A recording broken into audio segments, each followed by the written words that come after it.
En la primera parte de esta serie sobre el camino a la felicidad, exploramos cómo soltar el apego y vivir con paz interior.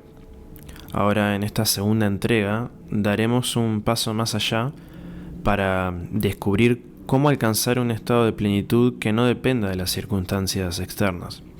Analizaremos la importancia de cultivar altos estados de recompensa, emociones y experiencias profundamente satisfactorias, y cómo estos se habilitan únicamente en un entorno de verdadera libertad interior. A través de la psicología contemplativa, la filosofía y herramientas prácticas, veremos cómo transformar nuestra relación con la realidad para que la felicidad no sea una meta futura, sino una experiencia presente y estable.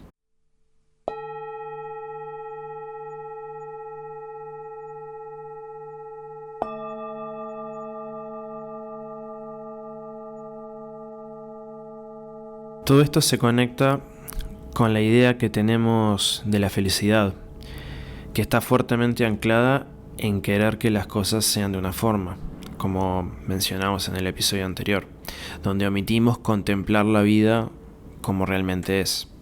De esta manera, nuestra visión de la felicidad se ve poderosamente influida por todo lo que hemos destacado anteriormente. Solemos llevar la creencia o visión de que nuestra felicidad yace al final de nuestra lista de cosas para hacer, de los objetivos que nos hemos propuesto o cuando nuestros problemas finalmente se han resuelto. La felicidad en general es una noción que está asociada a una búsqueda. La felicidad no suele simplemente estar. Necesitamos como una razón para que emerja.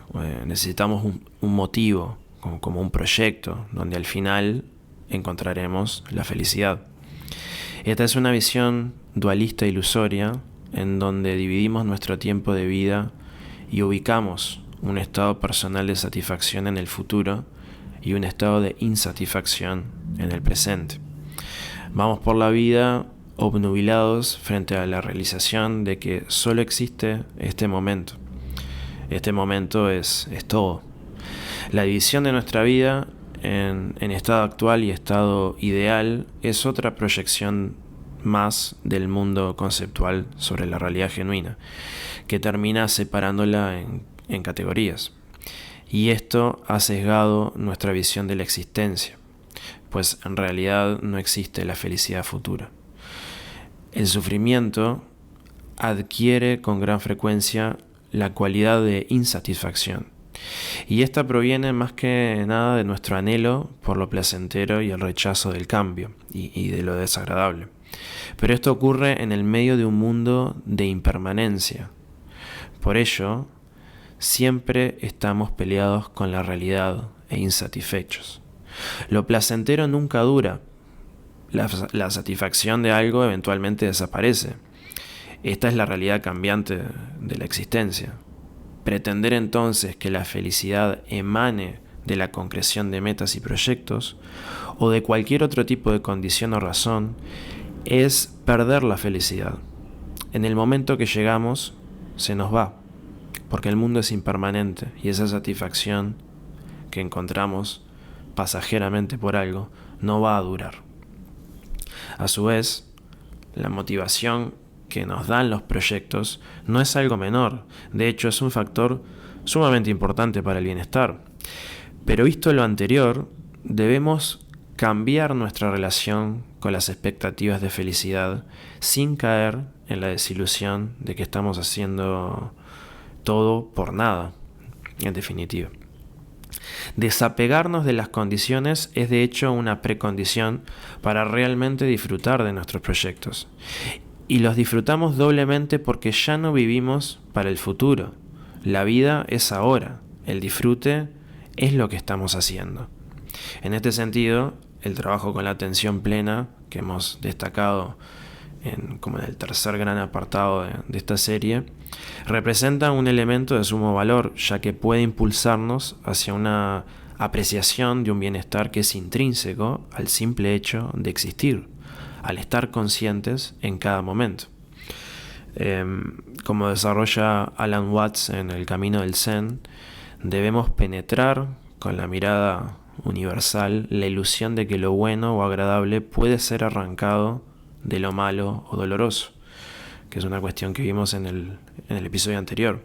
Esto implica comprender que lo agradable sin lo desagradable es como el arriba sin el abajo, y de esta forma convertir en ideal la persecución de un solo aspecto de la existencia es como querer desembarazarse de la izquierda, doblando constantemente hacia la derecha, obligándonos a girar en círculos eternamente. Esto no quiere decir que no podamos cultivar una vida compasiva, centrada en el bienestar, por ejemplo, en la ayuda a los demás, en nuestros proyectos, nuestras metas. Ni mucho menos significa que debemos perseguir el mal tanto como el bien en un sentido ético, sino que es la realización de que no existe el bien, entre comillas, independientemente del mal, entre comillas. Lo agradable no tiene como existencia propia desconectado de lo desagradable, sino que ambos existen en relación recíproca. No podemos entender uno sin el otro, de la misma forma que no podemos entender el yo sin los demás, sin nuestros padres, sin nuestra familia, sin los otros. Como menciona Watts, en este sentido el Zen consiste en liberarse de este esquema, comprendiendo en primer lugar el absurdo de creer que la vida puede ser muy mejorada, ¿no?, por la constante selección del bien en contraposición a todo lo demás. Hay que comenzar por entender que la vida no es una situación donde haya algo que agarrar, ¿no?, o como ganar, como si fuera algo a lo cual llegamos desde afuera.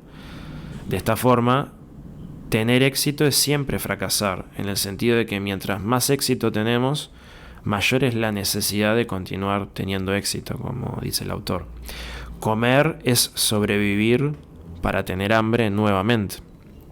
Así, como menciona este autor, la ilusión de la mejoría surge en momentos de contraste, como cuando uno se da vuelta de la izquierda a la derecha en una cama dura. La posición es mejor mientras dura el contraste, pero no pasa mucho tiempo sin que la segunda posición comience a sentirse como la primera, y entonces podemos procurarnos una cama más cómoda y por un rato dormimos en paz.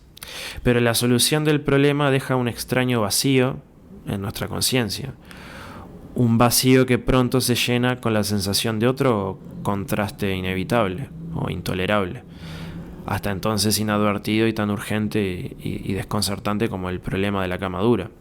El vacío surge porque la sensación de comodidad puede mantenerse solo en relación con la sensación de incomodidad, y así el bien y el mal, lo agradable y lo doloroso, son tan inseparables, tan idénticos en su diferencia como las caras de una moneda. Es en este sentido y en base a nuestra visión conceptual que separamos las cosas y dividimos la realidad. La sociedad actual, por ejemplo, adolece de querer sustituir el sufrimiento por el bienestar y hacerlo siempre. Pero el sufrimiento es necesario para muchas cosas. La clave está en abrazarlo en los momentos en que es más útil y soltarlo cuando no. Además, ¿cuál es nuestra verdadera naturaleza? Como vimos en los episodios que tratamos, la meditación y la ciencia contemplativa, la única realidad es el momento presente, y nuestro ser genuino es una experiencia consciente, dinámica, vasta y sin límites, donde todo surge momento a momento, sin un verdadero control en muchos casos, y sin un centro de gravedad al que todo se le presenta. Una contemplación adecuada al momento presente, nuestra única realidad, nos muestra que es igual ahora que en el caso de que nuestras metas se hayan cumplido. Realmente no hay diferencias significativas en la experiencia. ¿Puedes observar esto? Las manifestaciones de la conciencia surgen y desaparecen. Podemos sentirnos con un humor más positivo, tanto cuando nuestras metas se cumplen como previamente a ello. Y de la misma forma que nos podemos sentir angustiados ahora, también eventualmente nos sentiremos angustiados luego de que nuestras metas se hayan cumplido. Estas cuestiones fundamentales no cambian. De nuevo, solo cuando introducimos el pensamiento, lo conceptual y lógico, introducimos cosas como comparaciones, mi vida es real versus mi vida ideal, recuerdos de metas no cumplidas, etc. Y pensamos que la conciencia al final de un proyecto es y será significativamente diferente a la actual. Uno puede decir que cierta experiencia que debemos lograr experimentar es distinta y promueve una verdadera felicidad. Pero una contemplación adecuada arroja de nuevo que estas cosas no son más que ideas o conceptos, no son más que castillos de arena en nuestra mente que no tienen realidad propia. En otras palabras, el hecho en sí de que nuestra felicidad tenga que estar atada a ciertas metas y logros, entre comillas, es una construcción mental. Y si todo lo que hay es este momento, de hecho es efectivamente todo lo que hay. En episodios siguientes veremos con más detalle cómo la importancia que le damos a las metas y logros carece de un sustento sólido. Pero volviendo a la línea que estamos desarrollando, casi universalmente la felicidad está atada a ese futuro y sobre todo a cuestiones como tener éxito, ser rico, la fama, conseguir la pareja adecuada, que los demás nos admiren, etc. Y más aún, pensamos que la ausencia de estas cosas es en el fondo un fracaso de nuestra persona, de nuestras capacidades, de nuestra inteligencia, nuestro atractivo, etc. Pero como mencionamos antes, la insatisfacción es parte de nuestra visión conceptual del mundo, al tiempo que se alimenta del cambio inherente a la existencia misma. Cuando sufrimos por no tener estas cosas, estamos en gran medida perdidos en nuestros pensamientos. Estar en este momento, contemplar la experiencia y vivir la vida desde allí, es un cambio radical que hace desvanecer el impacto de estos marcos conceptuales. Una cosa es percibir el mundo y otra cosa es realmente contemplarlo con atención plena.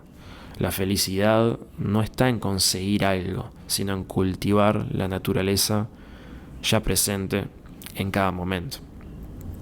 Pensemos que no buscamos, por ejemplo, estar enojados.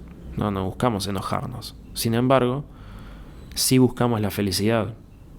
Pese a ello, de la misma forma en que eventualmente nos enojaremos y nos enojamos aún sin buscarlo cuando las circunstancias se dan, sucede que vamos a experimentar momentos de gran bienestar, por más que no busquemos activamente sentirnos de esa forma.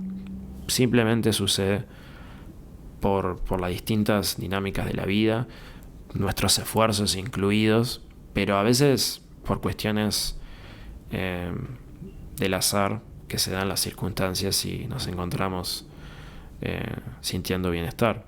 Querer perpetuar un estado tal de bienestar, ¿no?, cuando estamos en esos momentos, en todo momento, es una idea ingenua sobre la felicidad. Eventualmente eso será de hecho contradictorio a la misma. Debemos experimentar duelos, sentir miedo, entristecernos, etc., de acuerdo con las circunstancias del mundo. El punto es cómo podemos maximizar en la mayor cantidad de momentos que así lo permitan un estado de bienestar, calma y ecuanimidad. El clic es interno y se basa en contemplar nuestra verdadera naturaleza consciente, que nos permite captar a su vez la naturaleza del mundo, desvaneciendo las distintas construcciones mentales. De modo que la felicidad es más bien el resultado de una forma de ver el mundo que genera el medio fértil para experimentar bienestar, ¿no?, calma y ecuanimidad lo más posible. De esta forma, el problema con buscar cosas como la felicidad desde un punto de vista fundamental en relación con nuestra experiencia consciente es que las cosas que experimentamos momento a momento simplemente están allí, surgiendo muchas veces sin nuestro control. En este sentido experiencial, ese buscar es completamente fútil. Nunca vamos a encontrar lo que estamos buscando, solo lo que naturalmente surge. Y así, cuando la realidad no cumple nuestras expectativas en cuanto a nuestro buscar o querer que sea otra cosa, como vimos en el episodio anterior, nos frustramos y no estamos contentos. Y en cierta forma vivimos también con una ansiedad duradera cuando, si bien estamos buscando nuestro objetivo, meta, esta aún no se cumple, lo que genera una experiencia que nos quita el sueño. A veces esto puede volverse muy duro para los más exigentes, cuando nos invaden pensamientos que nos dicen que no estamos trabajando lo suficientemente duro para cumplir dichos propósitos. De esta forma nos pasamos buscando razones para ser felices y la verdad es que nunca encontramos suficientes. El paso hacia la felicidad es entender que ya podemos encontrar suficientes razones, pero más aún, no necesitamos todas esas condiciones que solemos imponernos para ser felices. Es difícil ver esto en el mundo del trabajo, en el cual estamos sumergidos. Tenemos un marco conceptual muy instalado de que la vida de uno se justifica en la labor que uno ejerce. Esa es una razón que parece darle validez a nuestra existencia, y sin ella rápidamente a uno lo etiquetan de vago o inservible o directamente prescindible para la sociedad. Pero nuestra confusión va más allá, al punto que la valía y la felicidad personal se encadenan muchas veces a la consideración de llevar a cabo un proyecto considerado valioso, de impacto o de prestigio. Ya solo desde un plano puramente económico y tecnológico, cada vez es más fácil ver, y ahora más que nunca, dada la tecnología actual, que antes necesariamente se necesitaba trabajar de un modo funcional para asegurar la existencia. Y así es en el estado natural original del ser humano. ¿Qué quiero decir con esto? Que el tiempo de trabajo de uno necesariamente tenía que estar atado a algo que fuera productivo para la supervivencia. Pero hoy en día hemos avanzado mucho. Nuestro trabajo puede ser simplemente crear arte, escribir, organizar talleres y charlas sobre filosofía y ciencia, no sé, etc. Y sí, puede que nos paguen por ello y eso financia nuestros gastos, pero a lo que voy es que son actividades que no están relacionadas con la supervivencia de forma directa, como podrían serlo producir comida, refugio, medicinas. Sin embargo, hoy cobran una gran relevancia porque nos hacen ver que la vida puede ir más allá de un plano netamente funcional y de supervivencia. Con el tiempo y gracias a los avances de la tecnología, nos daremos cuenta de que la vida de uno ya no necesita tanto estar atada a una labor funcional para que esté justificada socialmente. En el fondo, es respetar y disfrutar de la vida incondicionalmente. No se trata de un romanticismo, sino de una concepción más compasiva y justa con la condición humana, creo yo. Si como académicos nos queremos dedicar a estudiar, no sé, los eruditos clásicos, está perfectamente bien. Y el punto es no tener un objetivo más allá de eso, porque es gracias a esta espontaneidad de la vida, ¿no?, al Wu Wei del Tao, que surgen grandes cosas. Pero en el momento que hacemos algo como estudiar los eruditos con el objetivo de crear grandes cosas, la dinámica natural se rompe y seguramente no lleguemos a nada. En el fondo, realmente no comprendemos qué es lo que más nos genera felicidad y qué cosas terminamos valorando mayormente, a fin de cuentas. En el fondo son las cosas más sencillas y mundanas muchas veces.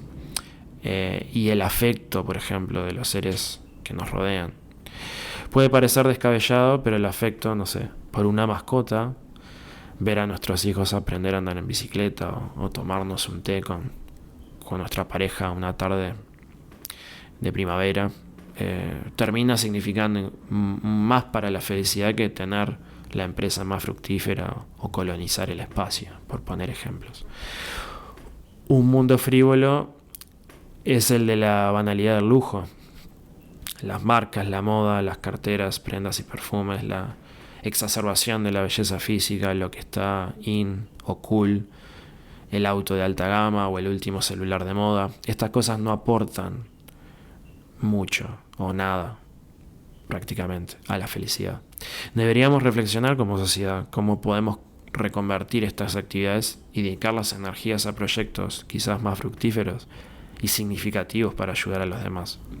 Podemos irnos a estudiar o trabajar en algo que nos gusta a otro país para perfeccionar y desarrollar nuestra carrera, para luego comprender que no es esto en sí lo que más felicidad nos ha dado o nos da, sino los encuentros y relaciones con las personas y los momentos que vivimos durante ese viaje.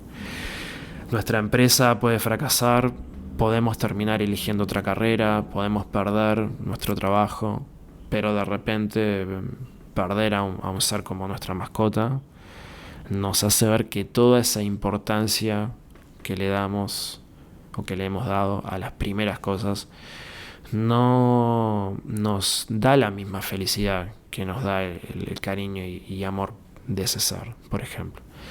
Debemos dejar claro el punto de si realmente es verdad que podemos ser felices y tener bienestar desprovisto de contribuciones a la sociedad.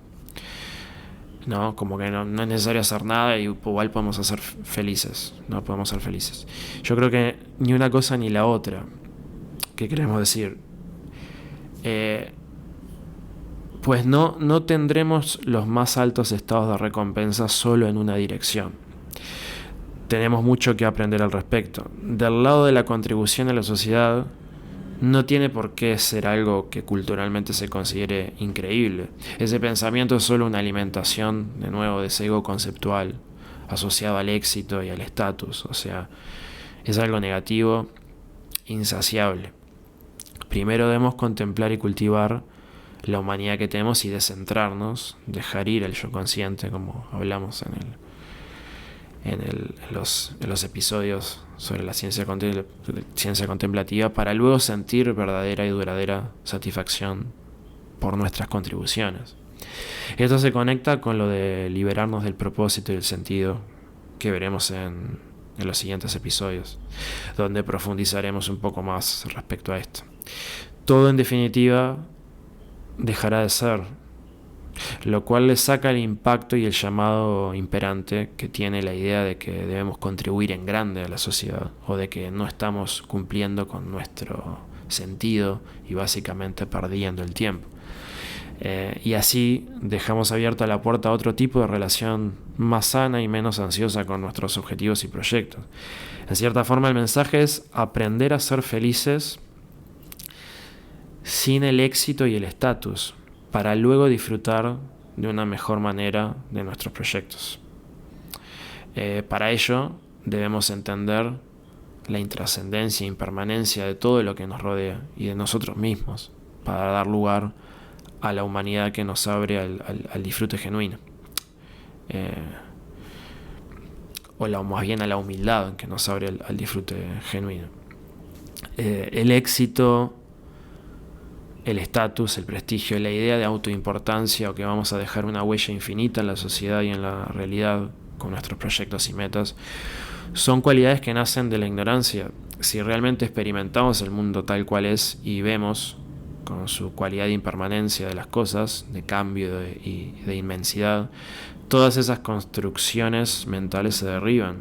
Podemos trabajar con esto en base a la meditación sobre estos pensamientos.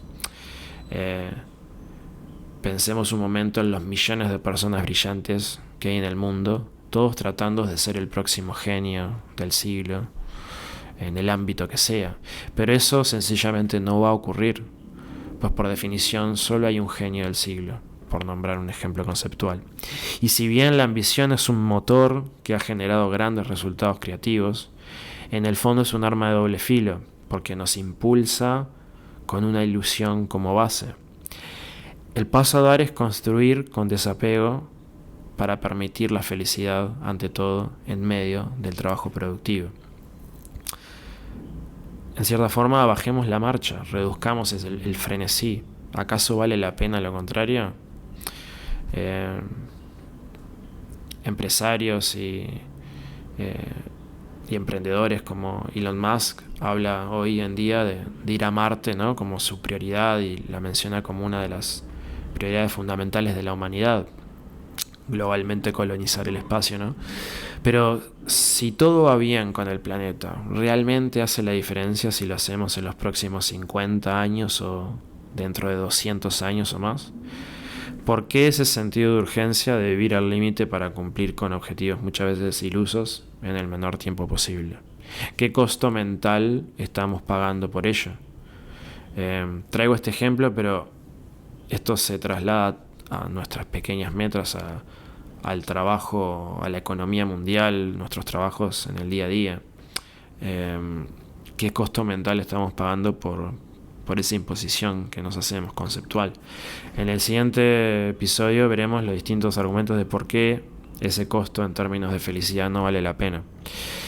Hay cosas que ameritan más esfuerzo que otras. Debemos cultivar la perspicacia para notar la diferencia. En el contexto de las ciencias y prácticas contemplativas se nos enseña que lo que yace en el seno del sufrimiento es la ignorancia. La ignorancia de no ver las cosas como genuinamente son y estar constantemente perturbados por un sinnúmero de creencias, esquemas y conceptos de cómo las cosas supuestamente son, que resultan ser ficticios. Existe un paralelismo en este sentido con la psicología cognitiva moderna que nos habla de cómo gran parte de la génesis de los trastornos mentales se encuentra en la manera distorsionada en que vemos el mundo. Aquí tampoco se trata de hacer una afirmación metafísica. Ver genuinamente el mundo no se trata de ir más allá de nuestras percepciones, pues podríamos afirmar que la realidad fuera de nuestra cognición es muy diferente. Realmente hay colores en la realidad o simplemente ciertas longitudes de onda de la luz, ¿no? Ver la realidad genuina en un contexto contemplativo es observar la experiencia consciente como tal, previo al análisis conceptual.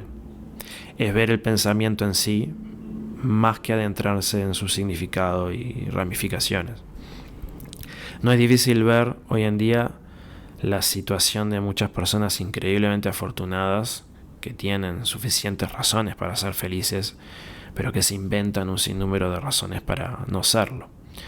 Aunque también debemos tomarnos con pinzas esto de decir tenemos suficientes razones para ser felices, pues puede dar la idea de que la felicidad se construye como una receta de comida, ¿no? Y se pone demasiado énfasis de nuevo en necesitar cosas.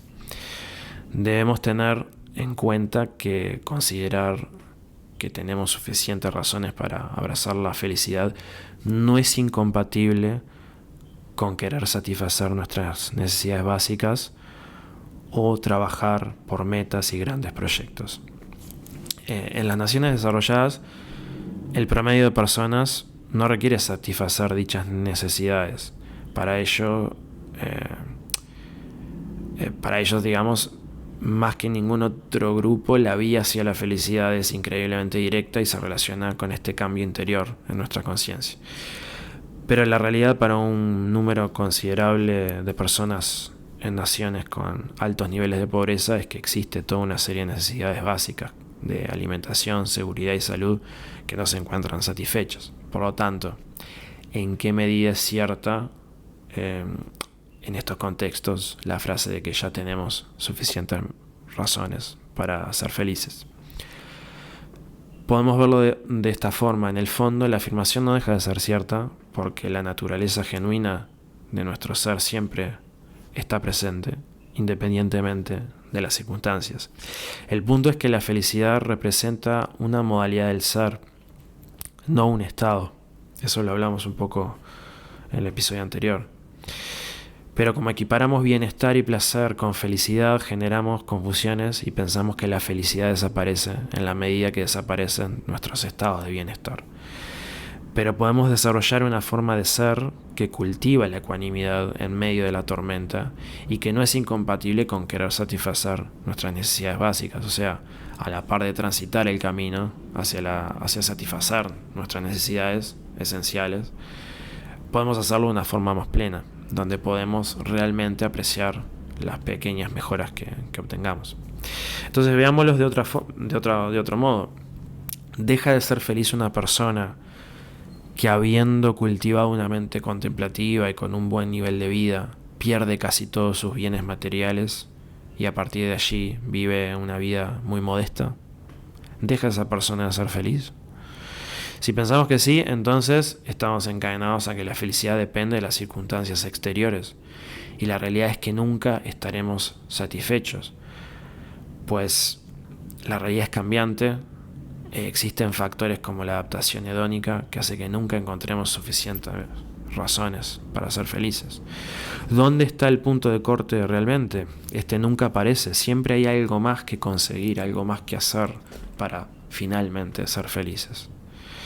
Además, todos tenemos momentos donde nuestras necesidades básicas sufren un tambaleo. Perdemos seres queridos, perdemos nuestro trabajo, nuestra salud física sufre un golpe, etc.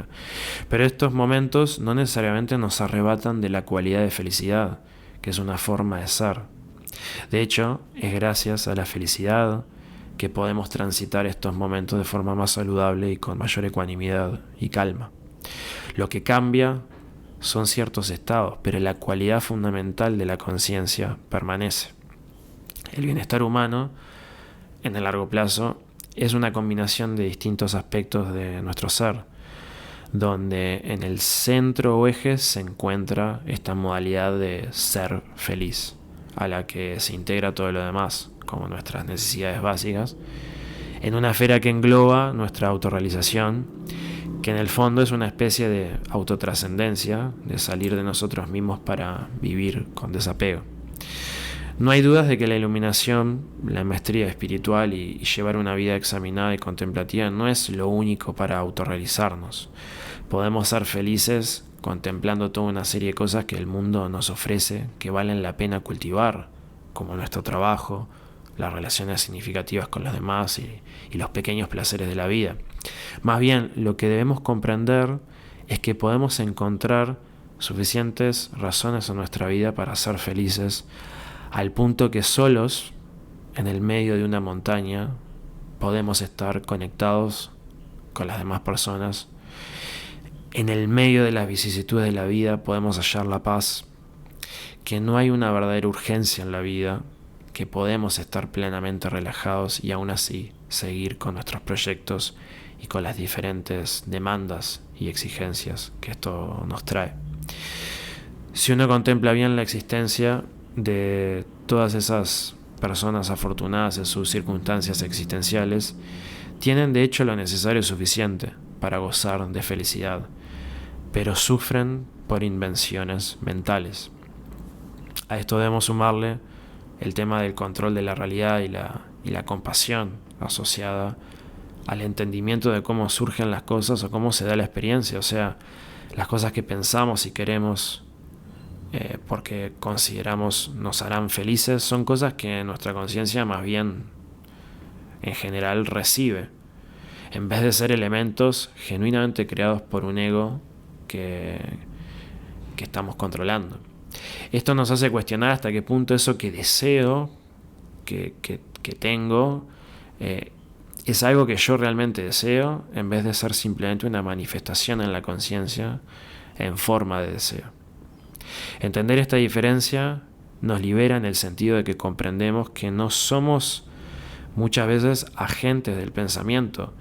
No son nuestros deseos, sino más bien por diversos factores estamos bajo el dominio y control de estos en la medida que no reconocemos la cualidad genuina de la conciencia, como mencionamos en el segundo gran apartado de esta serie, en dichos episodios.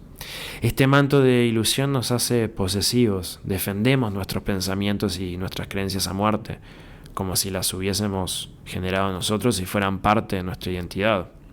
A la vez nos apegamos a buscar cosas que decimos son las que nos gustan y creemos que la libertad es eso, sin ser conscientes de que eso que nos gusta quizás es una manifestación en la conciencia de algo que no hemos elegido, que no hemos meditado con profundidad, que no hemos elegido con un gran libre albedrío. O sea, creemos que nuestra libertad recae en poder perseguir nuestros deseos, pero nunca nos cuestionamos si esos deseos que no elegimos valen la pena realmente. Mientras tanto, los pensamientos, las creencias y las emociones nos llevan a un lado y otro del columpio, al estar constantemente identificados con estas manifestaciones. En cierta forma, somos la persona en el columpio, Quitar el velo implica cambiar la relación que tenemos con los pensamientos y las emociones de una identificación a la simple contemplación de que son cosas que surgen en nuestra conciencia, muchas veces por sí solas, y que nuestro ser es tan vasto como la conciencia misma, lo cual nos da más libertad de acción. En otras palabras, no estamos en realidad pensando, sintiendo algo puntual muchas veces, sino que los pensamientos y emociones simplemente se manifiestan. Personalizamos las ideas constantemente, pero las personas simplemente son muchas veces un recipiente que las contiene. Nunca son las ideas en sí. Sin embargo, los conflictos entre creencias y pensamientos opuestos generalmente involucran personas que desarrollan rencor y odio entre ellos, de persona a persona, por no comprender este aspecto. Tomemos, por ejemplo, a la respiración. La misma se da naturalmente sin pensar, al tiempo que podemos controlarla voluntariamente. Bueno, algo parecido ocurre con el pensamiento. Estos surgen por sí solos al tiempo que podemos pensar voluntariamente en algo.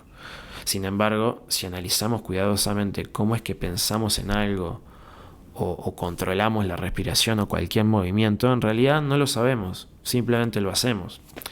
De modo que podríamos decir, más exactamente, que hay una cualidad de supervisión cognitiva de ciertas conductas que subordina el procesamiento automático a uno con quizás mayor cantidad de opciones, mayor cantidad de salidas e integración con metas y con la experiencia presente. A esto le llamamos control consciente y voluntario, lo cual es en sí una experiencia particular de la conciencia. De modo que si repentinamente se nos mueve un brazo, podemos concluir que es algo extraño y que ocurrió de forma espontánea y no voluntaria. Pero en el fondo, ambos son procesos que eventualmente simplemente ocurren y se llevan a cabo naturalmente, sin ningún tipo de conocimiento respecto al cómo. Es en este sentido que muchas veces somos víctimas indiscutibles de los efectos nocivos de los pensamientos negativos, pues tenemos estos tipos de pensamientos en última instancia sin un control voluntario. Lo que debemos trascender es la creencia de que existe una persona que genuinamente piensa estas cosas u otras, ¿no? Este ego conceptual. Más bien hay una mente que procesa y genera este contenido, pero que en última instancia no es el centro causal por sí mismo, independientemente de lo demás, del pensar de una forma u otra, ¿no? Entender esto tiene un enorme potencial de abrirnos hacia la compasión y la ausencia de odio, pues lo que las personas piensan o dicen en el fondo muchas veces es algo que simplemente está sucediendo. Se puede entender como que las personas más bien reciben en su conciencia dichos pensamientos desde un sustrato neuronal que está más allá muchas veces de nuestro control. Por eso las personas son más bien víctimas de los pensamientos y las creencias que los afectan. Sin adentrarnos en la filosofía de la mente, pensemos brevemente como analogía que no somos el estómago. Este órgano procesa los alimentos por sí mismo, sin nuestro control, y no nos define en sí. Forma una parte de un todo. De la misma forma, el cerebro funciona y procesa todo tipo de estímulos por sí mismo sin requerir una fuerza externa que mueva los mecanismos. La conciencia está íntimamente ligada a su sustrato, que es el cerebro, pero no necesariamente son lo mismo, que es un tema muy extenso que no abordaremos en este episodio. El punto es que la conciencia deja entrever esa dimensión de funcionar por sí mismo del cerebro. Cada experiencia de la conciencia es algo que más bien sucede y surge por sí misma, en muchos casos sin un control externo, o llegados a este punto sin un control de una entidad como este yo conceptual. Cuando recordamos algo, supongamos una palabra específica, no sabemos cómo lo hacemos, y sin embargo eventualmente la palabra surge en nuestra conciencia y todo lo que podemos hacer es darnos cuenta de ello.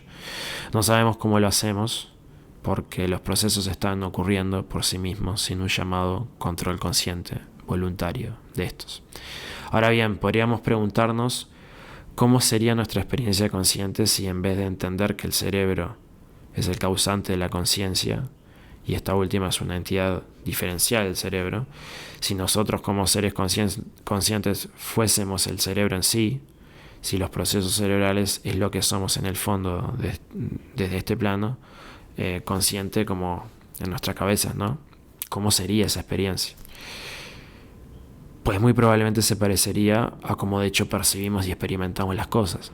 Si yo fuese un determinado patrón electroquímico cerebral, lo que sabría no sería cómo se sucede, pues este es gobernado por sus propias leyes biofísico-químicas. Para mi punto de vista sería como un suceso espontáneo, que es más bien recibido sin saber cómo ha ocurrido. Suena igual a la experiencia consciente que tenemos, por ejemplo, cuando recordamos una palabra. Sin embargo, esto no es el fin de la historia, porque hacer semejante equivalencia no deja de tener sus propios problemas. El mayor de todos es que equivalemos nuestra identidad con una multitud de cosas distintas y separadas, lo cual viene con sus problemas lógicos, lo que llamo el problema del unitario en relación con nuestra conciencia. Sin embargo, este no es el fin de la historia, ¿no? Y bueno, en mi obra Proposiciones, yo desarrollo una tesis sobre cómo podemos explicar estos aspectos y en definitiva integrar los procesos cerebrales con la experiencia consciente subjetiva.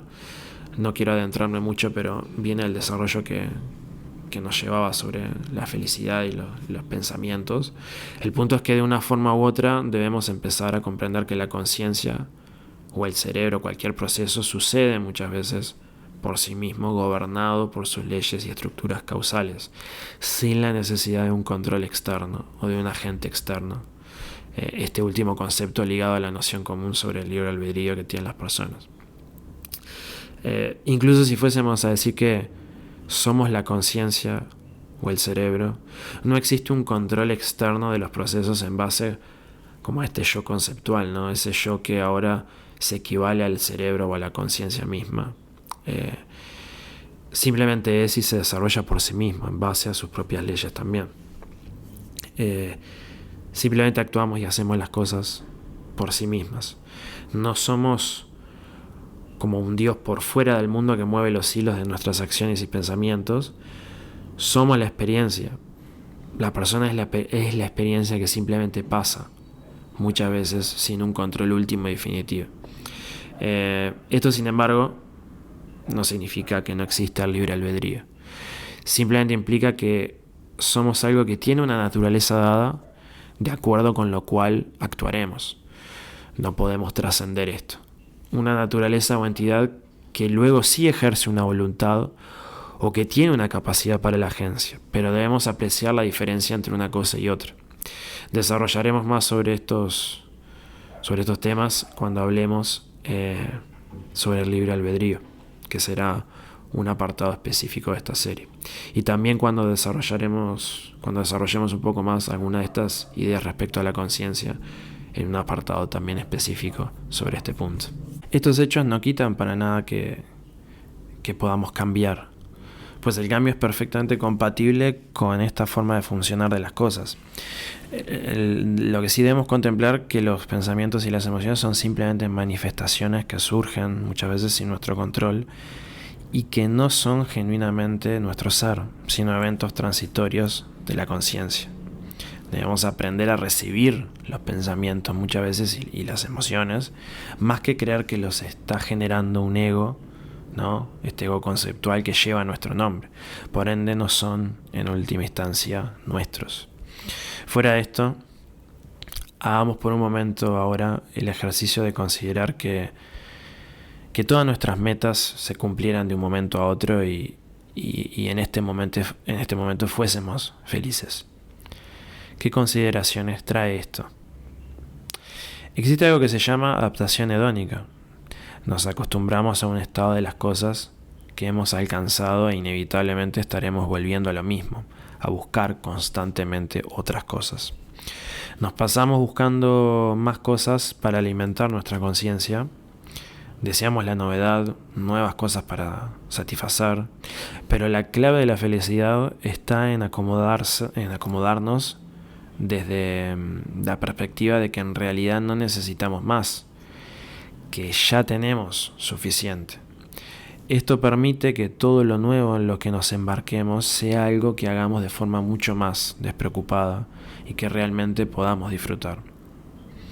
Ahora, otro ejercicio. ¿Qué pasaría si supiéramos que en los próximos 5 minutos fuésemos a morir? ¿Estaríamos insatisfechos por no haber hecho aún un montón de cosas más? ¿O por no poder cumplir con nuestras metas y proyectos pendientes? Si pensamos que sí, estamos con la mentalidad errónea. Contemplemos esto detenidamente. ¿Qué significa si nuestra respuesta es afirmativa?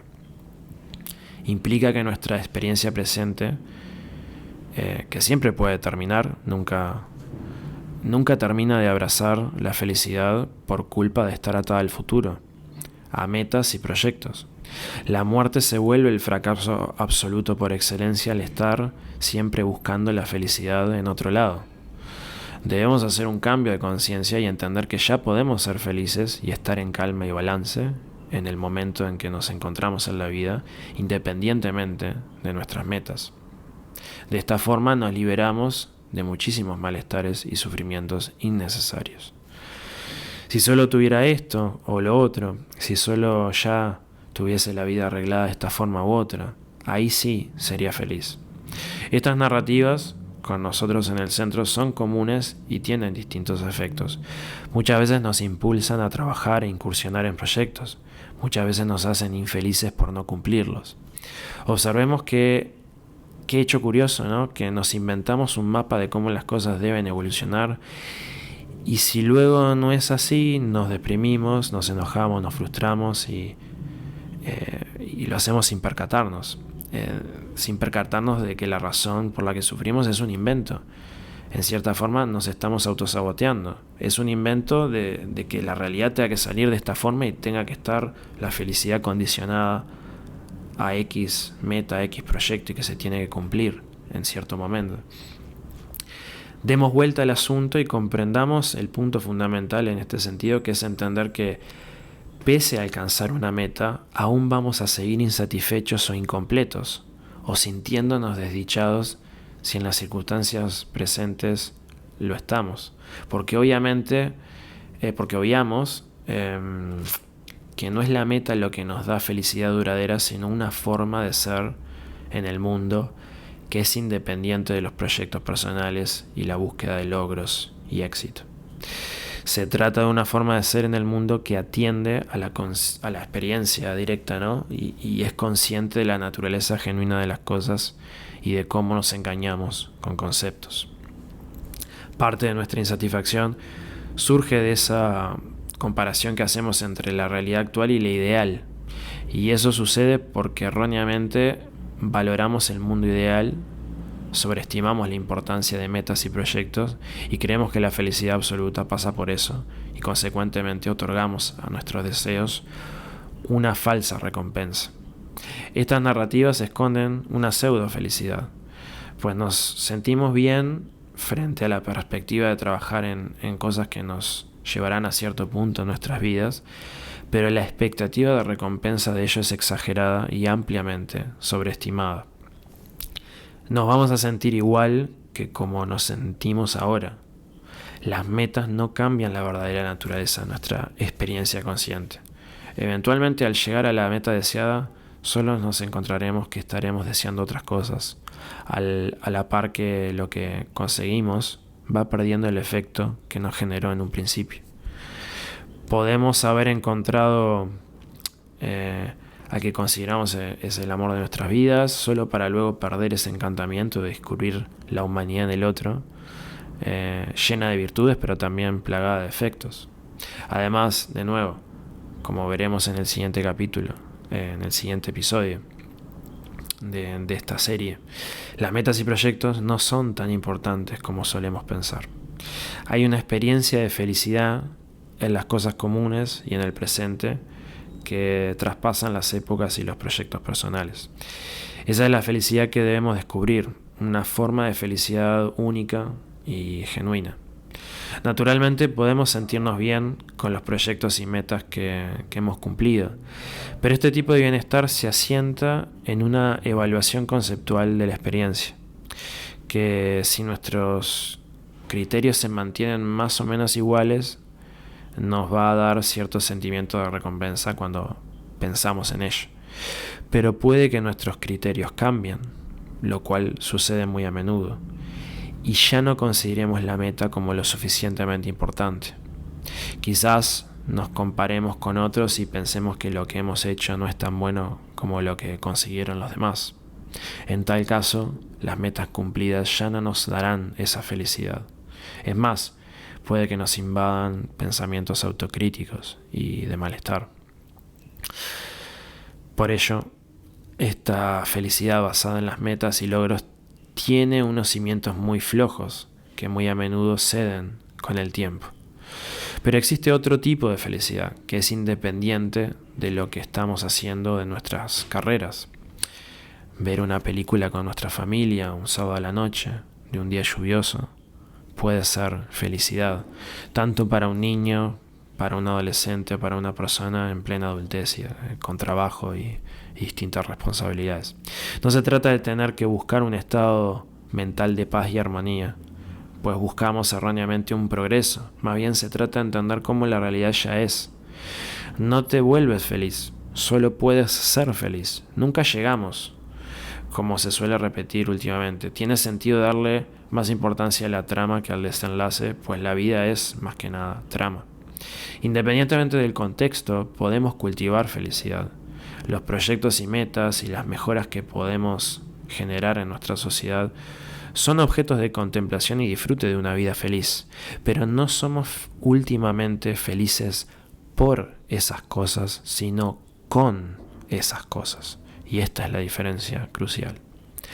La voluntad y la disciplina parecen ser las respuestas a los desafíos de la vida y muchos las consideran las claves del éxito.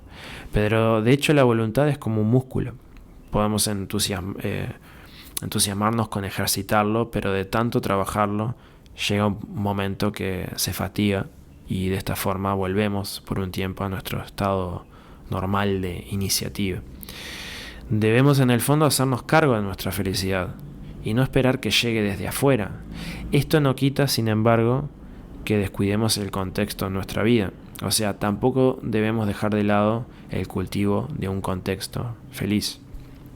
Por ejemplo, como menciona Dan Butler, la clave está en elevar el nivel basal de nuestras condiciones y nuestro contexto de una forma un tanto orgánica y colectiva, de modo que en circunstancias normales nuestros niveles de bienestar general sean más elevados de lo que suelen ser. Esto requiere trabajar el sistema, o sea, cambiar las estructuras a nivel colectivo y no solo concentrarse en el esfuerzo individual, si bien es sumamente importante. Podemos hacer esto en conjunto con expertos, organizaciones, el gobierno, etcétera, fomentando una serie de factores que van desde nuestros hábitos alimenticios, la forma en que nos movemos en las ciudades, nuestra cercanía con la comunidad, a cuestiones como el fácil acceso a una buena educación, cobertura de salud y pensión, de modo que podemos liberarnos de ciertas preocupaciones y atender de forma más efectiva las necesidades de autorrealización y autotrascendencia. Pero existe una diferencia esencial entre la maestría y la forma en que comúnmente se piensa y se experimenta el bienestar, digamos. La mayoría de las personas basan fuertemente su felicidad y bienestar en el contexto. Si las cosas van bien, me siento bien y feliz, pero si van mal, estoy lejos de ser feliz.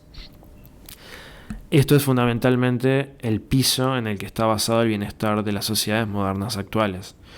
En un contexto de exterior favorable está todo bien, pero está lejos de representar el potencial de felicidad más genuina y duradera. La maestría en este sentido consiste en contemplar esa cualidad fundamental de la experiencia que está más allá de las circunstancias puntuales y vivir desde ese lugar. De modo que independientemente del contexto, tendremos una calma y paz interior que trasciende la dinámica impermanente de las cosas y nos permite cultivar un mayor bienestar.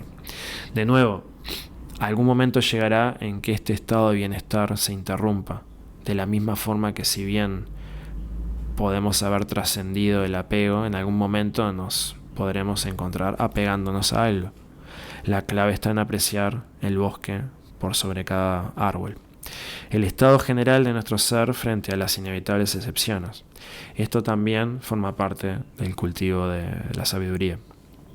Un aspecto interesante es que la seguridad parece ser muchas veces una dimensión muy importante y correlacionada con la felicidad, lo cual no deja de ser un aspecto importante, que lleva a considerar la importancia de la integración de otros factores a nuestra vida personal, donde las comunidades en los países desarrollados han pasado de la preocupación pura por el crecimiento económico a cuestiones que tienen que ver con la realización personal.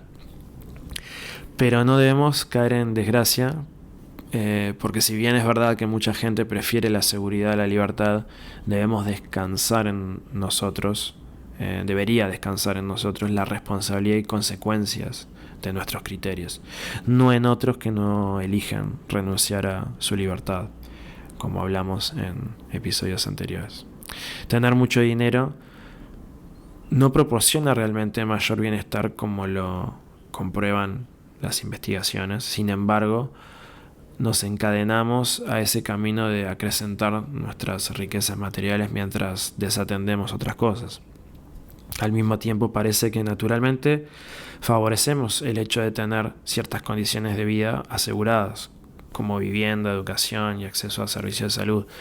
Esta idea de seguridad nos aporta la sensación subjetiva de mayor bienestar que estar preocupados por conseguir los medios para garantizarlos. En un marco de libertad económica, que sin dudas es deseable para asegurar un sistema en donde las iniciativas individuales puedan prosperar, no siempre parece colmar tan eficazmente el bienestar de base que se asocia a la seguridad de estos factores cuando son garantizados. Pero antes de sacar conclusiones sociopolíticas que nos sesguen, debemos comprender que hay un estado óptimo que combina la seguridad con nuestras ansias de libertad, voluntarismo y consentimiento mutuo.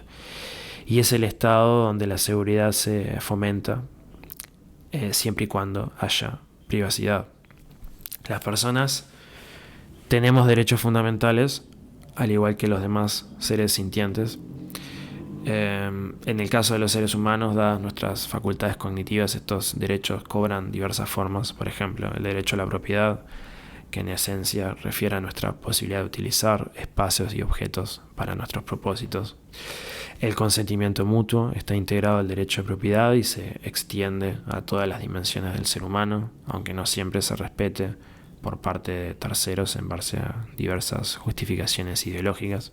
También tenemos un derecho fundamental a la privacidad, otro gran derecho transgredido y no muy bien comprendido, pues la privacidad es uno de los instrumentos esenciales que tenemos para proteger e impulsar nuestra libertad.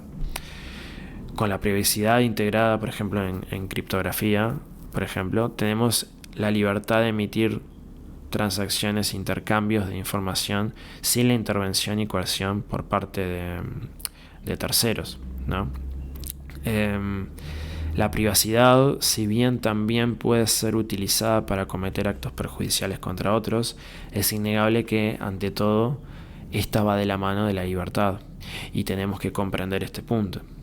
Una vida privada es más libre. Pensemos el estrés y acoso que sufren los famosos en la vía pública. Su falta de privacidad tiene un alto costo. Por ello, cuando los gobiernos invaden la privacidad, pese a sus argumentos a favor de la seguridad, en el fondo están erosionando la soberanía individual y la posibilidad de bienestar. Por lo que estas dos dimensiones tienen que estar en un balance óptimo y necesario. Por ello, si bien se dice que tenemos derechos y obligaciones, estas últimas surgen más que nada como un valor ético que nace desde nuestra naturaleza y que se potencia con el entendimiento de nuestra interdependencia y prosperidad mutua como seres humanos que somos. Las obligaciones en este sentido no son imposiciones externas, sino un ejercicio de nuestra compasión, de una ética altruista, pero sabiamente altruista, que no reniega de nuestro egoísmo racional y de nuestra libertad. Podríamos argumentar que alguien necesitado no tiene derecho a robarnos para poder alimentarse. Su necesidad no le otorga un derecho a la coerción sobre terceros, y está bien, pero sí que es un valor fundamental ayudarlo. Esa es nuestra obligación, no por imposición, sino como un valor que nace desde adentro y va hacia afuera, fomentando la ayuda mutua y la asistencia a los más necesitados, que son bienes fundamentales para acrecentar la prosperidad humana. Las sociedades modernas tienen amplios recursos y como seres humanos tenemos en cierta forma obligaciones hacia los demás que nacen más que nada de nuestra naturaleza interdependiente. Esto no debe antagonizar con el valor de la autodeterminación de las personas, o sea, tener la libertad de poder darle un curso particular a la propia vida, a nuestra vida. Y que sea nuestro ser el que decida su propio camino, independientemente que en el trayecto podamos tropezar y no seamos perfectos. Las zonas azules de las que habla Dan Butler tienen mucho para enseñarnos en este sentido respecto a la felicidad y el bienestar más genuino. Son comunidades donde las personas alcanzan una longevidad extraordinaria al tiempo que viven con una excelente salud física y mental hasta el punto final de sus vidas incluso. Estos grupos nos enseñan a tener una vida más distendida, relajada en cuanto a horarios, con tiempos dedicados a la contemplación y la espiritualidad, a la comunión con otras personas y la ayuda mutua y también al disfrute de la naturaleza. ¿Por qué entonces, habiendo dicho todo esto, hablamos de un camino de felicidad si ésta se encuentra ahora, si ésta ya está presente? Que implica un cambio de nuestra conciencia, ¿no? Para sintonizarnos con esta realidad. Este es el mismo aspecto de la realización repentina de nuestra naturaleza versus el camino gradual de entendimiento, como hablamos en episodios anteriores. En realidad no hay dicotomía. Por un lado, es un camino de afianzar una realización, ¿no? De entender que ya podemos ser felices, de que la experiencia consciente va a ser igual ahora que cuando cumplamos nuestras metas, de que la creencia de que la felicidad está atada a cumplir cierto proyecto, cierta meta, es una ficción conceptual.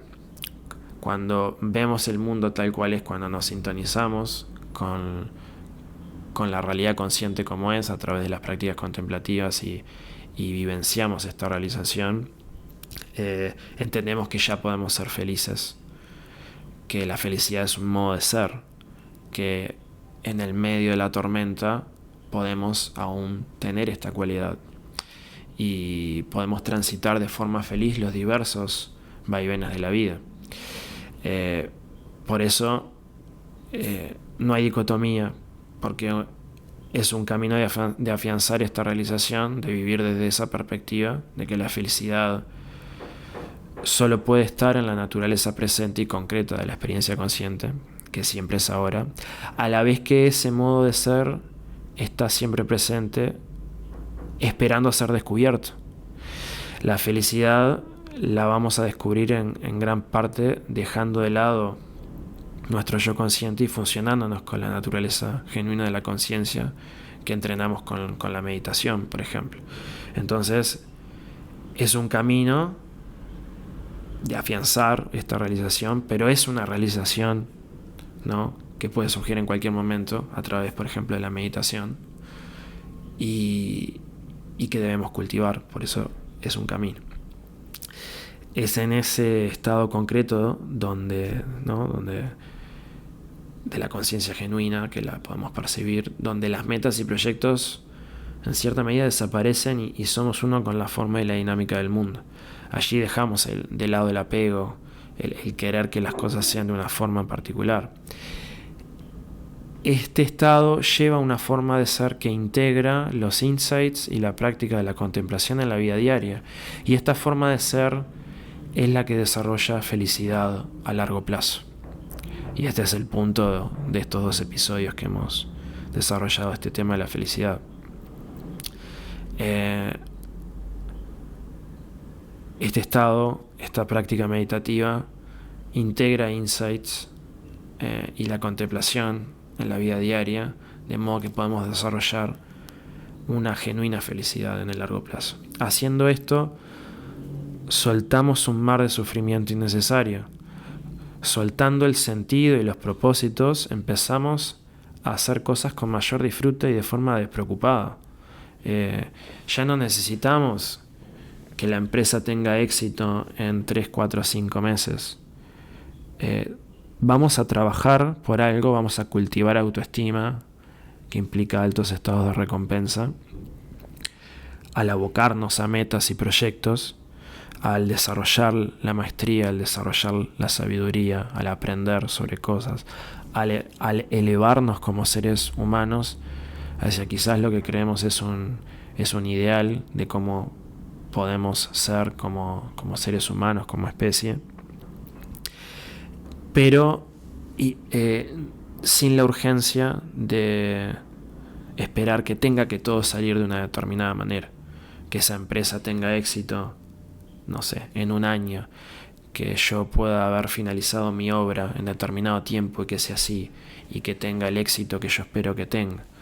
De este modo, la felicidad está en disfrutar de estas cosas, despreocupados del marco conceptual que implica, por ejemplo, que esta obra tenga este éxito, que esta empresa tenga este éxito. Soltando entonces el sentido y los propósitos, empezamos a hacer cosas con mayor disfrute y de forma despreocupada, a la vez que nos percatamos que la naturaleza y las cosas sencillas disponibles en todo momento esconden este sentimiento de bienestar al que le llamamos felicidad.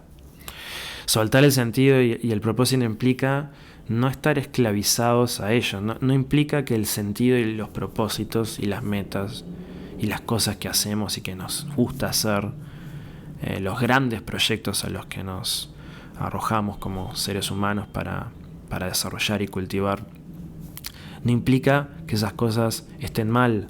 Al contrario, son las maneras en las que cultivamos autoestima y desarrollamos disfrute en la vida. Soltar el sentido y el propósito implica desapegarnos de la narrativa que nos imponemos respecto a estas cosas. Si en un momento no estamos haciendo todo lo posible por nuestra meta, no significa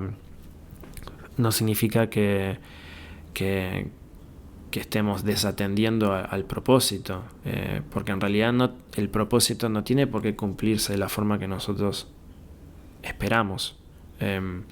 Soltar el sentido y el propósito implica desarrollar autoestima con estas cosas, pero sin estar esclavizados a estas metas, sin estar esclavizados a un desenlace particular del cultivo de estas cosas, sino que más bien implica desapegarnos y disfrutar de cultivar autoestima con nuestros proyectos por el hecho en sí, como fin en sí mismo. O sea, cultivar autoestima a través de nuestros proyectos como un fin en sí mismo, sin importar el desenlace. Y vamos a ver por qué esto tiene que ser así para genuinamente cultivar altos estados de recompensa y felicidad genuina en la vida del ser humano. La filosofía estoica, por ejemplo, ocupa un lugar excepcional en el proceso de cambiar la forma en que vemos el mundo. Similar al budismo zen, tiene sus detractores y sus defensores como muchas filosofías y posturas. Las enseñanzas de estas filosofías creo que muchas veces son un gran aliado para la aproximación experiencial de la sabiduría y el bienestar.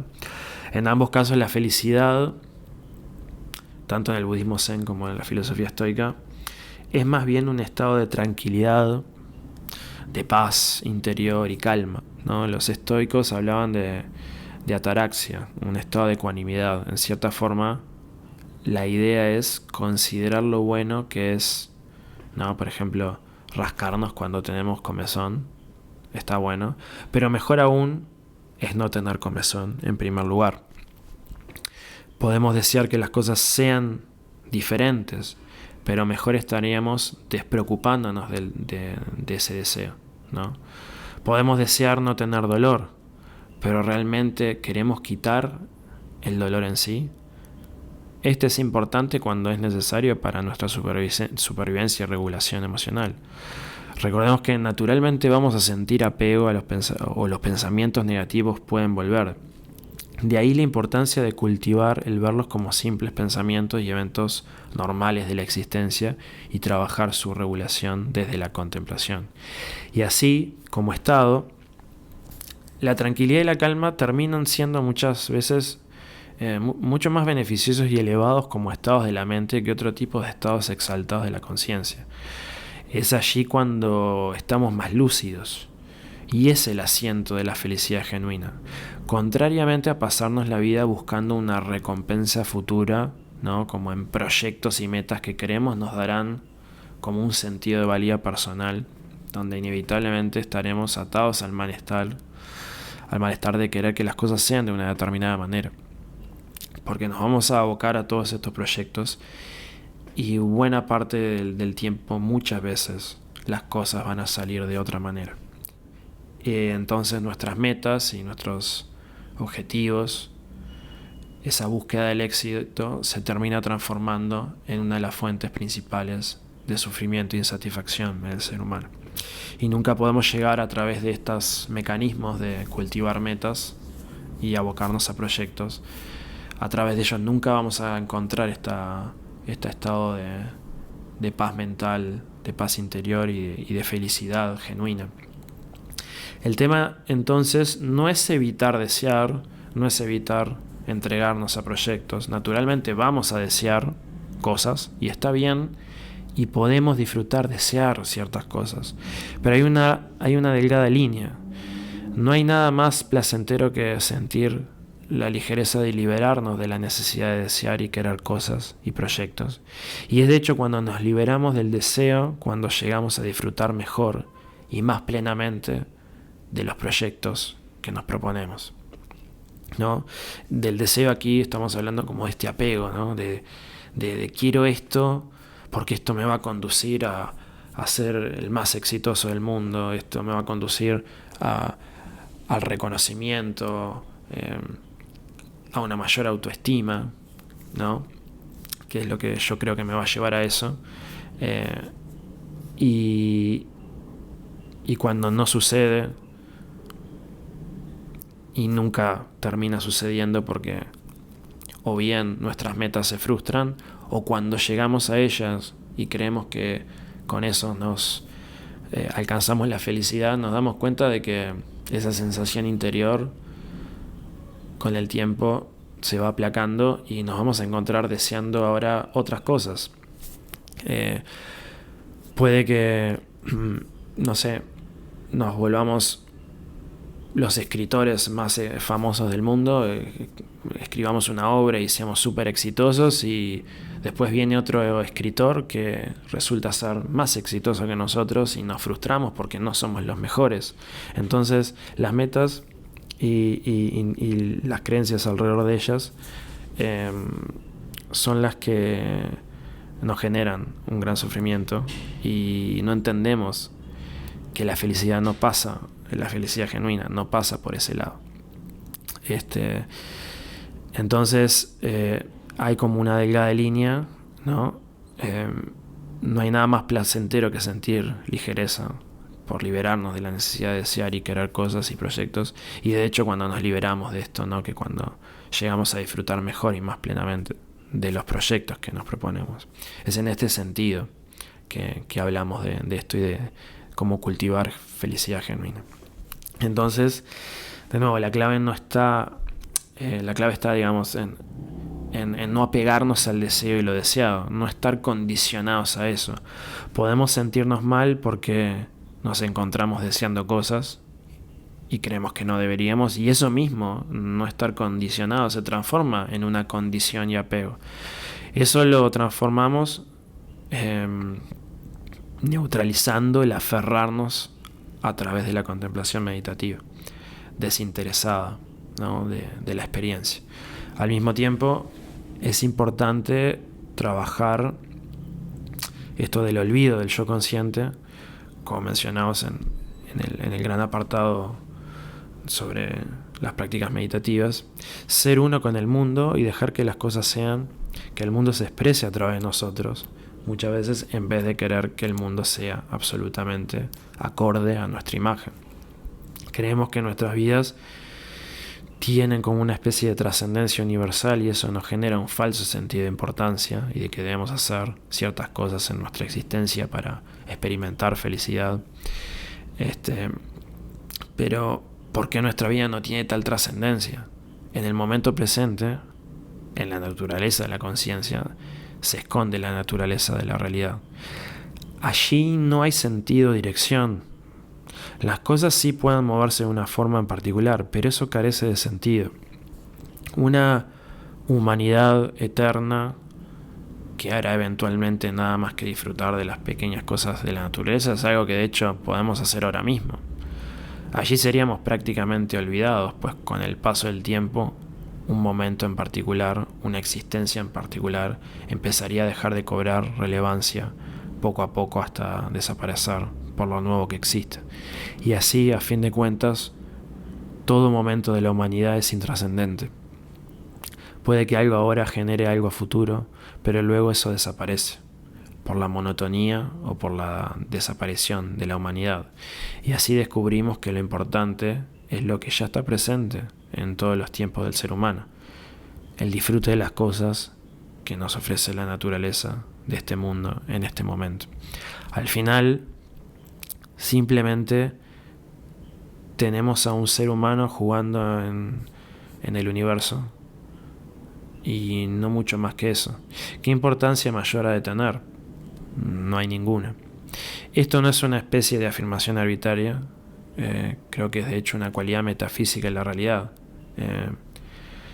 El mundo tiene un orden, pero no un sentido. Incluso si creemos en un orden o poder creador superior, en un Dios o fuerza inteligente, en el límite de la realidad no hay una razón o criterio de las cosas. No hay algo que nos otorgue una trascendencia superior. ¿Y cómo se siente esa experiencia liberadora del entendimiento de la intrascendencia? Es como si el mundo fuese a acabar mañana. Todo lo que implica mayor tiempo pierde importancia, sumándole una sensación de ausencia, de arrepentimiento, de que todo está bien. Esto puede resultar confuso en una sociedad moderna donde la preferencia temporal es alta, o sea, donde las personas priorizan la gratificación inmediata en el presente que el bienestar a largo plazo en base al desarrollo de cualidades duraderas esculpidas con trabajo. El mensaje en realidad es liberarnos de la urgencia de los proyectos y metas para luego trabajar el bienestar a largo plazo en conjunto con estas cosas, pero ahora de forma despreocupada, desde otro marco de referencia, donde no estamos atados a que las cosas se den de una forma particular, a que nuestras metas se cumplan sí o sí, a que nuestros proyectos acaben de cierta forma. Pese a todo eso, ya podemos experimentar felicidad, entendiendo que la felicidad no está atada a la concreción de esas cosas, de que la felicidad puede existir a la par de lo que hacemos, en el medio de lo que hacemos, en el camino de lo que hacemos, y no últimamente y siempre en el futuro, en la concreción de algo, o que las cosas se den de cierta forma para yo ser feliz. En cierta forma, la mentalidad a cultivar es como si de repente todas nuestras metas y objetivos en la vida se hubiesen cumplido y pudiésemos permanecer en ese estado contemplando como el manantial de satisfacción y despreocupación que ahora la vida nos da. La realidad es que de hecho ese es el estado presente actual que podemos tener. Solo basta hacer un clic, entender que las metas y los objetivos son intrascendentes, para mí mismo y para cualquiera. De verdad, no hay una mayor trascendencia de nuestra vida y de la humanidad. Esta verdad está a la vista, pero escondida. Necesitamos meditar sobre ella. Constantemente caemos en la necesidad de hacer algo digno. Y podemos y está bien, pero no necesitamos en última instancia que lo que hacemos tenga la relevancia y la trascendencia que deseamos, pues realmente no tiene en sí trascendencia. Fijar la autoestima y la felicidad a eso es pues una fuente de sufrimiento. Podemos descansar alegremente ahora mismo frente a la presión de tener que hacer algo con nuestras vidas fuera de disfrutar, por ejemplo, de los pequeños regalos que nos ofrece. La vida es como un partido de baloncesto en el que cada uno de nosotros es un jugador en la cancha. Al igual que en el juego hay momentos de emoción, competencia y estrategia en la vida, pero si siempre nos tomamos las cosas demasiado en serio, como si fuera un juego de vida o muerte, perdemos la capacidad de disfrutar la vida plenamente. Imagina que cada vez que juegas al baloncesto te preocupas constantemente por ganar, sin prestar atención al proceso o al disfrute del juego en sí. Si solo te enfocas en ganar, es probable que nunca te sientas satisfecho porque siempre habrá algo más que alcanzar. Esa obsesión por ganar nos priva de apreciar las pequeñas victorias, los momentos de camaradería con nuestros compañeros de equipo y el simple placer de estar en la cancha. Del mismo modo, si tratamos la vida como si nuestro único objetivo fuera alcanzar un éxito desmedido o lograr una trascendencia cósmica, ¿no? Que, no sé, seamos la persona que sea recordada para siempre por toda la humanidad. Bueno, quizás la humanidad va a llegar a un punto que va a dejar de existir y no habrá nadie para recordarnos. Eventualmente no habrá nadie para recordarnos por la impermanencia de las cosas. Eso es lo más probable. Si tratamos la vida como si nuestro único objetivo fuera alcanzar como ese éxito desmedido, lograr esa trascendencia cósmica, nos perdemos las alegrías cotidianas, las conexiones humanas y los momentos simples pero significativos que componen la existencia. En lugar de disfrutar el juego de la vida, nos convertimos en esclavos de nuestras propias expectativas y ambiciones. Entonces, la verdadera belleza de la vida radica en encontrar un equilibrio entre la ambición y la apreciación. Al igual que en el baloncesto, es importante tener metas y aspiraciones, pero también es esencial saborear cada instante, disfrutar del proceso y encontrar satisfacción en los pequeños logros. Entonces, al adoptar esta mentalidad, nos liberamos del peso de las expectativas desmesuradas y podemos experimentar una gratitud profunda por las oportunidades y experiencias que la vida nos brinda en cada momento. De nuevo, solemos buscar llenar nuestra conciencia de nuevas experiencias. Siempre estamos buscando lo nuevo y lo que nos haga mejores. Esto en parte se debe a que depositamos nuestras esperanzas de felicidad en el futuro atadas a una condición que se debe de cumplir, como concretar un proyecto, terminar una carrera, conseguir un trabajo, tener un ingreso estable o encontrar a la pareja ideal. Solemos ir por la vida ignorantes del hecho de que la experiencia grata en realidad no dura. Pensemos en el esfuerzo y en todas estas cosas que hemos hecho en el pasado para ser más felices. ¿Cuánto de ello permanece en el presente? ¿Dónde están esas emociones intensas? Sin dudas no somos los mismos. El camino nos cambia y deja huellas que pueden ser un factor de protección y contribuir al bienestar. Y podemos también cultivar sabiduría en ese proceso. Pero a su vez debemos reconocer que poco contenido emocional queda en el presente de nuestras viejas experiencias, más allá de lo que podemos suscitar con el recuerdo. A pesar de todas las vivencias positivas que hemos tenido, en el momento presente podemos estar angustiados, podemos estar transitando cambios importantes en nuestra vida, podemos estar experimentando niveles elevados de estrés, y eso pasa a pesar de todo el esfuerzo que hemos puesto en la concreción de nuestras metas y proyectos ya cumplidos.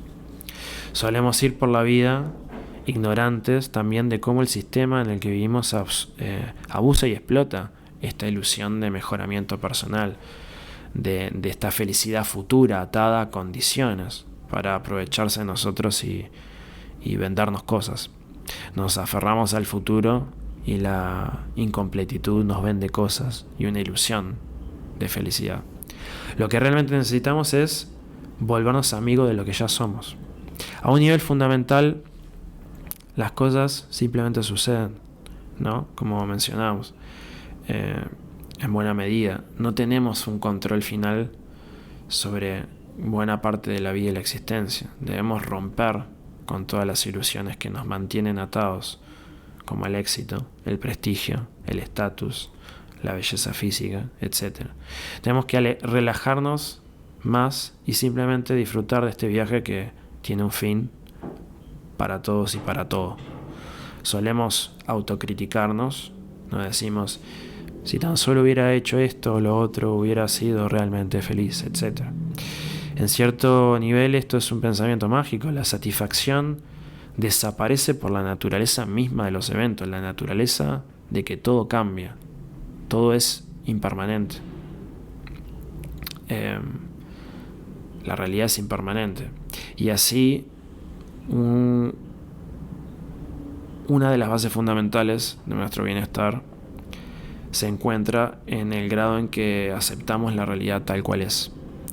Esto no implica que dejemos de tratar de mejorar las cosas, pero el punto de partida más saludable para ello, aunque parezca paradójico, es una aceptación radical de cómo la existencia es y se nos presenta. Fijémonos qué curioso el uso de nuestras palabras aquí, sobre todo mejorar. Hay un mejoramiento en la realidad en el sentido, por ejemplo, de aliviar el sufrimiento de las personas y ayudar a los demás. Pero en un nivel fundamental, la realidad no se mejora, solo hay lo que es. Imaginemos que la humanidad evoluciona hacia otro tipo de entidades. ¿Hasta qué punto puede evolucionar? ¿Es dicha evolución infinita? En un punto chocaremos con un límite, y una vez llegado a ese límite solo resta ser, ya que no hay nada más para mejorar. De modo que en realidad la idea de que siempre debemos avanzar, mejorar, es más bien una ilusión conceptual que nos hace perdernos del simplemente ser, de entender que el mundo no necesariamente va a ningún lado en particular, y nosotros tampoco. La humanidad puede extinguirse en cualquier momento, y lo más probable es que lo haga, quizás en millones de años, pero lo va a hacer. ¿Importa realmente si es dentro de un año o de 1.000.000? Cuando suceda, eventualmente ya nada quedará de nosotros y de todo lo que hemos hecho en nuestras vidas. Si nuestras vidas solo se justifican o tienen sentido en base a lo que pase a futuro, debemos entender que una vez llegado a ese futuro, esa realidad tampoco va a ser significativa. O bien porque todavía hay una realidad futuro más que alcanzar, o bien porque hemos llegado a ese límite. Esto lo llevamos a nuestra realidad del día a día. ¿Cuántas cosas no somos capaces de disfrutar o no le damos sentido hasta no haber llegado a cierta meta o punto en nuestras vidas? Esto nos ayuda a disolver muchos conflictos internos, reducir expectativas elevadas, arrepentimientos, autocrítica, y nos ayuda a trascender la visión de que tenemos un absoluto control sobre las cosas y que la realidad solo puede seguir un curso en particular, ¿no? Generalmente en sintonía con nuestras creencias e ideas. Nos abre entonces a contemplar otras posibilidades alternativas a nuestras expectativas y aprendemos, digamos, de esta forma a revalorizar otras cosas. La industria de la felicidad y el mejoramiento personal explotan constantemente nuestra tendencia a criticarnos y decirnos a nosotros mismos cuán lejos de nuestro ideal aún estamos. La infelicidad es redituable, la felicidad no tanto. Estar contentos con nosotros mismos tal cual somos va en dirección opuesta al constante bombardeo de la perfección y la idea ilusoria de una felicidad al final del próximo libro, la próxima dieta, los meses de gimnasio, el próximo auto, el próximo trabajo perfecto, la próxima pareja, etc. No hay nada malo con cultivar distintas dimensiones de nuestra vida, pero debemos entender que en cierta forma ya somos completos, que y que esto, digamos, es la verdadera precondición para una auténtica felicidad y una inmunización contra los intentos constantes de aprovechar nuestra autocrítica, digamos, para vendernos falsas expectativas. Necesitamos dejar de esperar a que llegue un momento puntual para ser felices. Ese momento grato desvanecerá, ¿no? A la vez que las dificultades no se irán. La felicidad tenemos que vivirla ahora y en esos momentos difíciles incluso que van a venir. La realidad es que ya estamos completos y podemos ser felices descansando en una paz interior previa a que la próxima cosa suceda. Ese es el punto. Podemos inmediatamente rechazar este hecho porque toda nuestra vida hemos vivido con la idea de que tenemos muchas cosas para hacer y que la felicidad la vamos a encontrar allí, ¿no? En el trabajo ideal, en la formación de una familia, en encontrarle un sentido a la vida. Y si vemos que estamos teniendo obstáculos para ello, sufrimos. Pero el sufrimiento y malestar que percibimos a raíz de esto, gran parte del tiempo está más bien en la idea de estar perdiéndonos algo crucial en la vida. O sea, recae en el mundo conceptual, en cómo evaluamos las cosas desde el pensamiento. Esto no significa que estas cosas no nos generen bienestar, sin duda lo hacen, pero agregamos un montón de sufrimiento innecesario al no poder disfrutar con desapego. Y el desapego nace de nuestro entendimiento de que ya somos completos, de que la paz interior ya está allí, solo necesita ser reconocida. El efecto producido por el reconocimiento de la naturaleza fundamental de la conciencia equivale literalmente a despertar de un ensueño. Es como si todo lo que pensábamos y creíamos era cierto y por lo que luchábamos se desvaneciera de repente. Nos vemos en un mar infinito y no cabe otra cosa que desarrollar una profunda humildad, una humildad sabia. Es un estado de conciencia que tiene la capacidad de disolver algunas de las más arraigadas expectativas o creencias en el ser humano. Al llegar a esta profundidad perdemos muchas veces nuestro sentido egoísta y narcisista, dejamos de ver divisiones en el mundo, ya no nos aferramos de la misma forma a posiciones y conflictos ideológicos, adquirimos una percepción más aguda de lo que realmente importa y a fin de cuentas nos disponemos a vivir la vida de forma más genuina, más bella, más feliz y tranquila. Una vez anclados en esta perspectiva, no debemos olvidar de darle una armonía a la vida, o sea, que la forma y la función estén en sintonía de manera ejemplar, lo simple con lo complejo, lo majestuoso con lo humilde. Creo que aquí yace en gran parte el gran disfrute y plenitud de nuestras creaciones. Un sentido armonioso que ha sabido tener sus auges en la historia, ¿no?, de la humanidad, como quizás en el Antiguo Egipto, en la Grecia clásica o en el Renacimiento, pero que salvo algunas excepciones modernas se ha ido como perdiendo. Todavía podemos apreciarlo en algunos estilos musicales, en cierta arquitectura, en cierta literatura y poesía, entre otros estilos artísticos. Si lográsemos fomentar esto y a ello sumarle una vida quizás un poco más sencilla, ¿no?, basada en la compasión, en la benevolencia y ayuda mutua, en conexión con la naturaleza, desestresada y en comunidad con vínculos significativos, podríamos potenciar la prosperidad humana. Pero gradualmente nos hemos estado transformando en sociedades irracionalmente egocéntricas, buscando la exaltación de este ego conceptual, del éxito personal mal entendido, cada vez más aislados en nuestra comunidad, digamos, y dedicados a consumir la mayor parte del tiempo cosas superfluas. Y del otro lado, gente haciendo dinero vendiendo toda esa banalidad. Pero pocas veces nos detenemos a contemplar que estamos haciendo de nuestra vida un simplemente trabajar y consumir cosas. Hace años la sociedad viene amasando cuantiosos recursos con la posibilidad de vivir muy bien.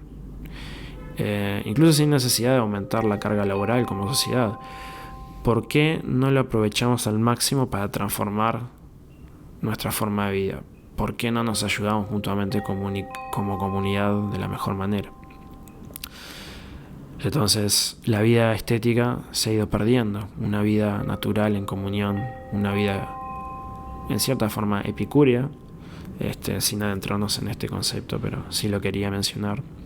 Con ciencia y tecnología y en el fondo una espiritualidad desarrollada, haciendo valer el tiempo en cosas sencillas pero que realmente importan.